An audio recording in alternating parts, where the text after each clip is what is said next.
The Wheelchair Basketball Championship of the Asia-Oceania region is on the line today. And not surprisingly, it's the might of the Australian Rollers against Japan.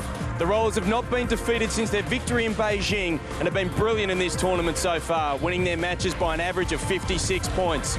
But the Japanese have shown great improvement throughout the week, and undoubtedly they will rise to the challenge today. Welcome everyone back to the Dandenong Basketball Stadium for the final day of this Six Nation tournament, which decides not only who will represent this region at the World Championships next year, but also who is going to be crowned the champion of the region. Will it be Australia or Japan? We currently know already who will represent the Asia-Oceania region next year. It's going to be Australia, Japan and the Koreans, who survived a thriller against the Chinese just a few moments ago. But now we just need to work out who is going to enter that tournament with the highest seeding.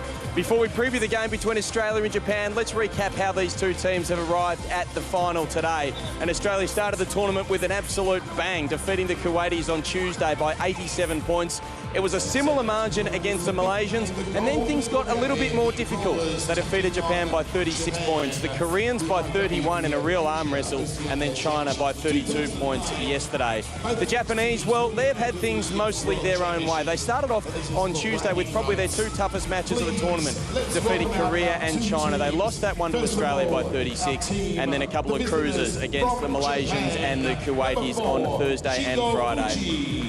Well, the stage is set, and joining me is a man who knows all about the big occasions in wheelchair basketball. It's a man that performed on the greatest stage of them all in Beijing last year. Paralympic gold medalist Brendan Dowler. Brendan, I think it's going to be a take-no-prisoners approach from the Rollers today. I think it will be, Darren. Look, I'm nervous. This is a big game. You know, any final you get nervous. Australia have had great form leading into this. Japan have been pretty poor, but hey, big game. They'll pull it out, but the Rollers will take no prisoners. Well, I think the thing about the Japanese is we probably know what to expect. We know that they've really got one man that can beat Australia, number 15, Ryo Fujimoto, and I suppose that's what the Aussie game plan is going to be based around, stopping him. Oh, absolutely. They would have been talking about him, how to shut him down, you know, what they've got to do. They know what they've got to do because they've done it before, but big game, who knows what can happen. Let's bring it on. Yeah, absolutely. Now, also, the other thing for the Australians is they have a real advantage inside, and they can really power through with the likes of Eveson and Ness. Yeah, I mean, that's their strengths. Australia, they've been doing it all week, and they'll keep doing it. Don't worry about that. These big guys, they're big game players, and I'm just can't wait. I'm excited. Yeah, absolutely. And so are the coaches. Olivia McGrath caught up with both the coaches before the game. Australia's Ben Atridge, and also the Japanese coach, Yoshiyuki Iwaki. And Olivia started with Mr. Iwasi. She asked him whether the pressure's off now that Japan has qualified for the World Championships. Especially first game with Korea and China, it was very nervous for team and coach and all staff as well. But we tried to do hard work and training a lot, so we did a lot of nice work. And what do you think the game against Australia tonight will be like? 今夜のオーストラリア戦どういうふうに戦っていきたいですか？世界一のチームですので、本当にトライする気持ちで、もう全力で頑張ります。Australian team is the best in the world team. So we try to do everything, and we try to do best our can. We do everything. Yeah. Yeah, it's our philosophy to approach every game that we want to win it. So we're hoping we get the process right and take care of the result. And what kind of game can we expect tonight?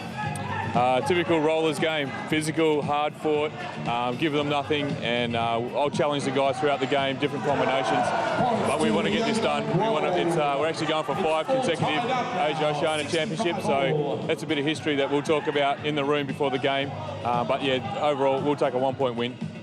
The Japanese have got their point guard back, Shingo Fuji. Do you think that will change things tonight? Yes, we've planned for that. He missed the last game and he is their general, he sets them up. So we'll be looking to take him out of the game as well as Rio. So they're two key factors that we're hoping we can shut down. Well, all the best. Thanks very much. Thank you. A business like Ben Etridge there, and they want to get down to business here at the Dandenong Basketball Stadium. So let's join the court announcer for the national anthems.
rollers in readiness. There's 3 minutes on the clock. The final warm-ups for these two teams, Australia against Japan, as they exchange pleasantries.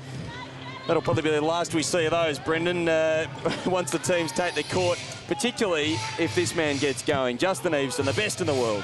That's right, Darren. Big game players, and this will bring out the best in Justin. And leading from the front, Captain Brad Ness, along with Shawnee Norris as well. I mean, that's who Australia are going to be looking to. But Justin, yeah, I mean, these are the games he lives for. He's won championships all around the world. He's got a gold Paralympic medal.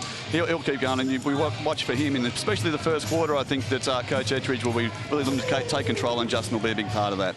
And one man we've looked at quite a bit throughout the tournament is number 7, Sean Norris, and there's a very good reason for it. Yeah, Shawnee, I mean, what hasn't he done? And he's, 24 years of age. And as we said, same with Justin, another Perth boy. Yeah, Coach Ben Ettridge, and so we're really looking for Shawnee to take control. He's a bit more of a ball handler, perhaps. You know, he'll be taking the ball up the court, controlling things, looking to run that point area and dish the ball into the big, tall timber that Australia have gotten that advantage over the Japanese. The man all start alongside Ness and Eveson is, Eveson and Norris is this man, Brad Ness, the Rollers' leading scorer of this tournament. And gee, he's shaved down for the occasion, hasn't he? Isn't he looking very sleek there? Maybe a bit of aerodynamics going on there. I'm not sure. He's also in a new chair, I hear, for this game. So he's got a brand new chair. Green, it looks pretty quick. He's pushing around pretty fast out there. Big Brad, though, I mean, take no prisoners from Brad. He's Aussie as they come, and a bit of a larrikin, but yeah, wears his heart on his sleeve, and he'll give his all for Australia here today. Down the other end for Japan, Mount Fuji, as you dubbed him earlier in the tournament, Ryo Fujimoto. He's averaged almost 25 points a game. Look, he's the star. He's the centre point of their offence. Obviously, their team, everything focuses around him. So if the Aussies can get on top of him and shut him down as they did the other day, then they'll find it very difficult. But look, he's a very talented player. You can see him there. A lot of skill, a lot of great shooting skills. So yeah, they'll really focus around Ryo Fujimoto today. And Shingo Fuji, the captain, he's a bit of a wild card because he didn't play against the Aussies in the first match of this tournament. No, unfortunately he wasn't available through illness, and we don't know how much that disrupted their preparation. I don't know whether it would have made 30 points worth of difference, but hopefully it'll help with the structures that they run in their team. Obviously they'll be looking for him to handle the ball a bit more, so it's good that he's back for them today though. And what about the wild card, Naoki, not the wild card, rather the rock star, Naoki Yasu? Just have a look at him. Well, he's got the look. I hope he's got the game to go with it. But yeah, Fujimoto, he needs someone to back him up, and this guy coming off the bench, he can push his chair, he gets around. I've seen him play a few times before. Yeah, but yeah, as we said earlier, he's got the looks, he's got the rock star, he's got the nickname, so let's see him play today. All right, well, not too far away from a start. Let's get some atmosphere from courtside. Olivia McGrath's been here all week, and welcome to the final day, Liv. It's a big game, Australia and Japan. It certainly is, and it's very exciting. I was having a chat to a few of the rollers prior to the match. They're excited, and of course, like finals, there's always a little bit of nerves. It's going to be a tougher match than last time they met Japan, of course, with big Shingo Fuji back in the mix. And like Coach Ettridge said, Australia going for their 5th consecutive Asia-Oceania title. So they may have qualified, but they're not here to muck about. Well, that's right. Will be their 5th consecutive Asia-Oceania title, but they do not want to send a message. Well, they're going to want to send a message to everyone around the globe as we have a look at the starting fives. The Australian starting five has been pretty consistent right throughout the week. Eveson, Norris, Hartnett, Doyle and Ness. Yeah, very predictable. Coach Ettridge wants to get out there, get on top of these Japanese, take the game out of their hands and have them playing catch-up from all as early as they can, basically, halfway through the first quarter. I'm sure they'll feel each other out a little bit early on, but yeah, the Aussies, hopefully, that's the plan, will pull away. For Japan, Fuji, Masabuchi, Kiyoya, Nakazawa and Fujimoto as the action gets underway. This is Shingo Fuji with tip control for Japan. Gets it over to Masabuchi. First touch there for number 11, Kyoto. It's a missed shot. Norris collects the rebound. Good defence there from Australia to start out with. They left a lower percentage player open to take that shot, and now they're on the offence. Eveson, good screen set by Doyle, gives Eveson some space. Into Norris, beautiful finish. The Rollers are away. Now the Perth connection there, beautiful play. Shawnee Norris finishing that nicely. See the replay here from Justin inside. Reverse layup from Shawnee. Great skill.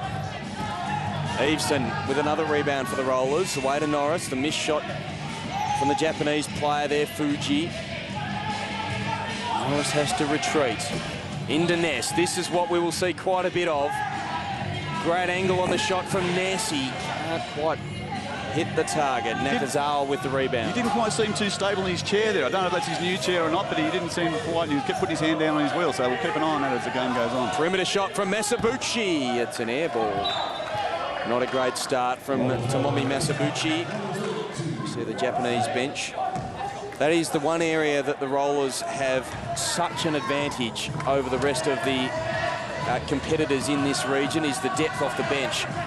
We saw Korea get into foul trouble as Jeremy Doyle can shoot from the free throw line. That's what we like to see from Jeremy Doyle. And then from the lower classification player as well, you can see the Japanese decided to leave him open. They're focusing on the big guns, but hey, if they want to leave our Australian big guns open, then Jeremy Doyle and Mickey Hartnett, they'll knock them down. Japan take 2 points. Sweet touch there from Masabuchi. The second top scorer for the Japanese in the tournament. He's a long way behind number 15, Ryo Fujimoto, who hasn't touched the ball yet in the opening 2 minutes. Ness charging for the basket. Norris hits him now. Brad Ness fouled, surely. His arm was clearly grabbed.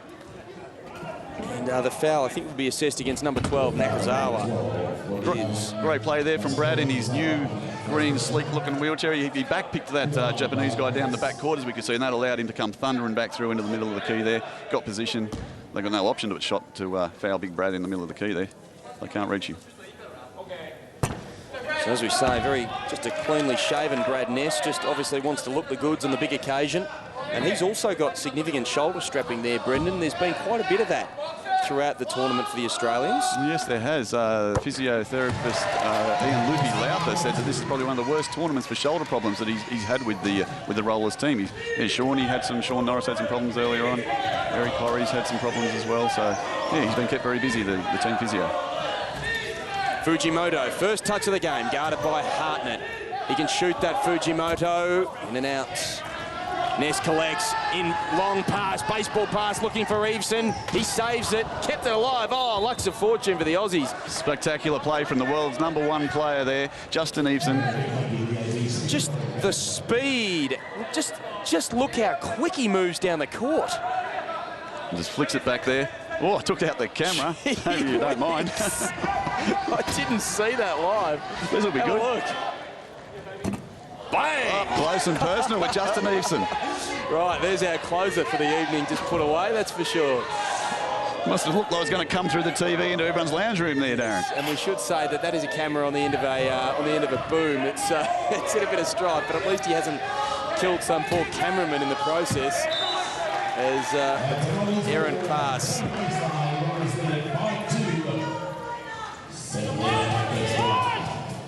So, let's have another look. Oh, I mean, that's a heavy collision. Don't know how much those cameras are worth, but I think everyone's taxes just went up a little bit. My producer, Kirsty Bradmore, has just suggested it's a significant number with about six numbers in it. So, yeah.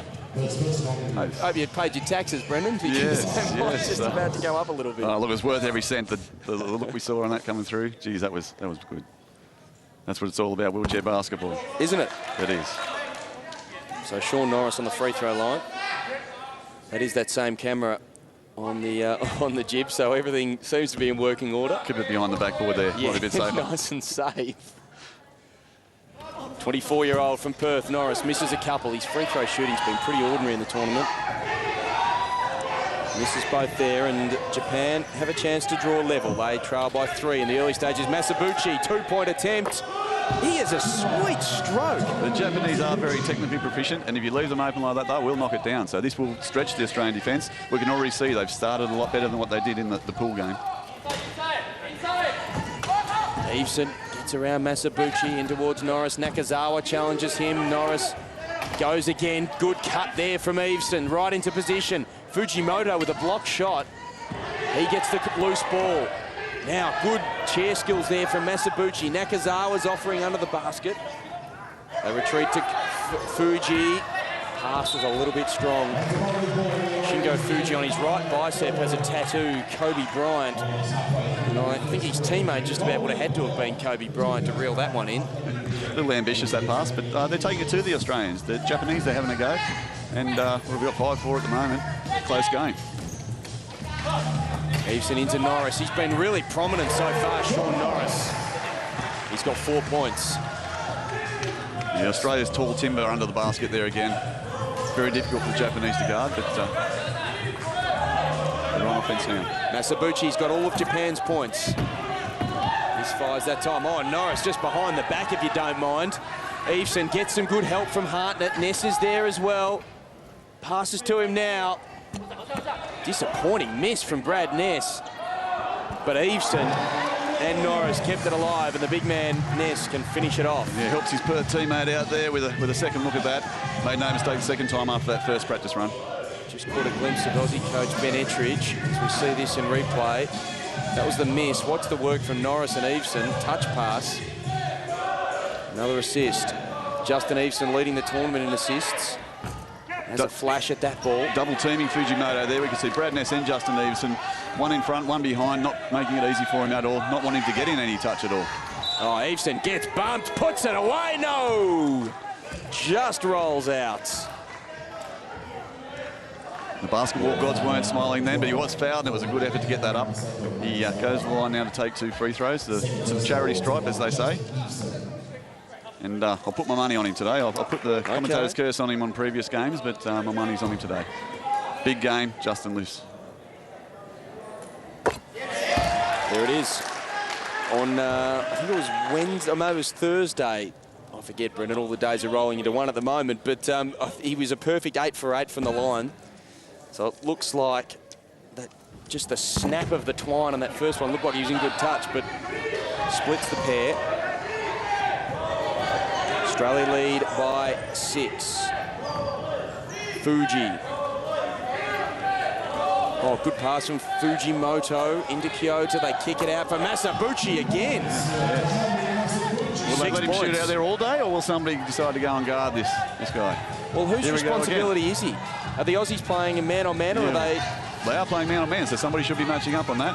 Even if they're just hedging in on the key, and as soon as the pass goes out there, then they should be jumping. As Shawnee knocks one down from range. Yeah, he had great protection from Jeremy Doyle as well. Number 14 just sat in front of him, had great chair position, and kept the defenders at bay. That was a poor pass from Japan. Another turnover. Eveson just keeps it alive. Great skills there again from Justin Eveson. Oh, cheap foul. Yeah. 2 fouls. Or is that 3 personal fouls for Nakazawa? I don't need those sort of fouls this early in the game. He's going to have a rest.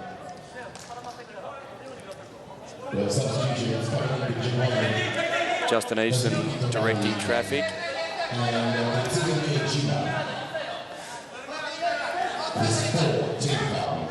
So Eveson, will he shoot the 3? Latham's been shooting them from there in the match, but in the tournament so far. Into Norris again. He's pretty adept at finishing from behind the back like that, or reverse layups, but he wasn't able to collect the points on that occasion, as there's been a foul called on... Is that on Michael Hartnett, who we just saw on screen? It was. So his first personal. That's the first foul from the Australians. 4 fouls for the Japanese. Just wearing them down here, the Aussies. They're at double their score at the moment, 12-6. They're also winning the foul count, so these sorts of things will start to take their toll as... Fujimoto looks to have the yips. He needs to be a little bit better than that if Japan are to keep things close against this champion lineup. Tokarin was guarding Norris there. Eveson's left open. Doyle has blocked Fujimoto out of it. Michael Hartnett will shoot that all day. Can't collect the points. We saw him knock a few down from there yesterday, Darren, so, nothing wrong with taking that shot from Mikey Hartnett. He had 6 points yesterday, Michael Hartnett. Oh, Eveson comes away with it and almost takes out our desk. The camera, the desk, is trying to ABC viewers. Sorry. Once again, this is spectacular from Justin Eveson. He is throwing himself at everything. As I took evasive action, you can see in the foreground. He's talked about him being a big game player. He's certainly come in with that attitude, as Fuji probably could have shot that ball. Shot it off to Tokarin. It ended up with Fujimoto, who was lying on his back. And it's another turnover. 4 turnovers to 0. Yeah, I mean, that will tell one. You can see he falls out backwards here, which is a bit hard to believe. He's got a wheel on the back as well to assist with that type of thing. So So the timeout's called by Japan, Brendan. I think their coach Iwasa will have some pretty serious words for his team. 4 turnovers to 0 doesn't look particularly good, but we're going to be going into the Australian huddle with their coach Ben Ettridge, as we hope to do also at half-time. So stay tuned for that. It's been fantastic to get the thoughts of Ben Ettridge live on the run throughout this tournament, and we'll be doing that again all day. It wasn't in the scouting report, okay? We have to make that adjustment. He can shoot, he's got all 6. Once we've got Rio locked down, we need to make sure that we're getting off and getting a hand on him, all right? So, yep, 5's the shooter, and he's got range. He's got range. At that end, we're pretty much getting what we want. It's just relax and finish. Great shot at the top. Mick, you're catching where you want to shoot it. 1 chair length back and give yourself the roll, all right? Yeah. Hey, tempo here, tempo. We don't want it to be double figures at quarter time, all right? Well, a couple of key points to note there from Ben Ettridge. One, watch out for number 5, Tomomi Masabuchi. He said he wasn't in the scouting report, so they forgot about him. They've got to keep an eye on him. He's got all of Japan's 6 points, and also they don't want him to be double figures at quarter time. And, well, that's been something Aussies have done brilliantly right throughout the tournament, is defend. Yes, it is, Darren. They set their targets, and obviously no double figures. I think they had a 3-point quarter, Japan against Australia the other day. So, and obviously that's one of the key focuses is defence, and your offence comes from your defence. If you can get those stops, it makes it a lot easier to run into your offence because the opposition hasn't been able to get up there and set their defensive pattern up. Yeah, they only scored 30 points on Wednesday against Australia to Japan. It was 66-30, the Aussies comfortable victors. Back in July, Australia defeated Japan by 42 points at the Rollers World Challenge in Sydney. That was a much more experienced Australian lineup on that occasion. And in the quarterfinals in Beijing, Brendan, you and the boys defeated Japan by 20 points on your way to the gold medal. Yeah, they're good times, Beijing. But Australia has had the wood over Japan historically, and looking to continue that here today and pick up another championship. Olivia McGrath was listening into Coach Iwasa, I think, over at Japan, and probably with the assistance of the interpreter, Liv. Yeah, that's right. Eriko's being very helpful for me this week. Coach Iwasa, very passionate. He wants his low pointers to really watch defence. He's told his whole team just to watch out for everyone. As far as they're concerned, it's man-on-man basketball, and everyone on the Rollers team is a threat. Yeah, watch out for everyone. Yeah. that sums it up pretty well, I think. There's no one you can leave on this Aussie team, and even when the bench comes on, they've been contributing well all week as well. So, yeah, this Rollers team really does go 12 deep. Yep. Justin Eveson, the 2009 International Player of the Year, the Sandy Blythe medalist.